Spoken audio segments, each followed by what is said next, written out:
Hey yo, what's up mga katropa and welcome to JomzzT.V, and in this vlog, gagawa tayo ng sunflower vase made from popsicle sticks.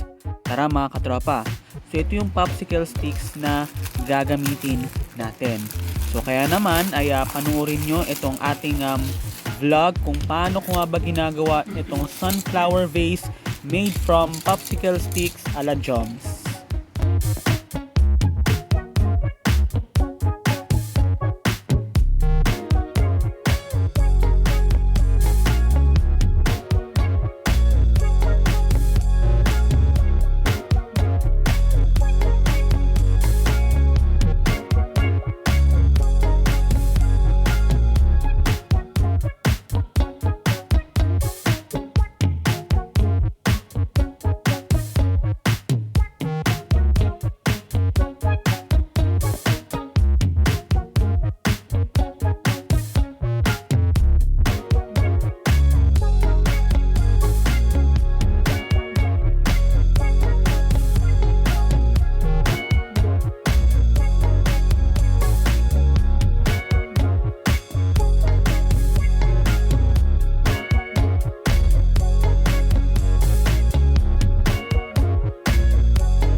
So ito na siya mga katropa, itong ating sunflower vase made from popsicle sticks ala Joms.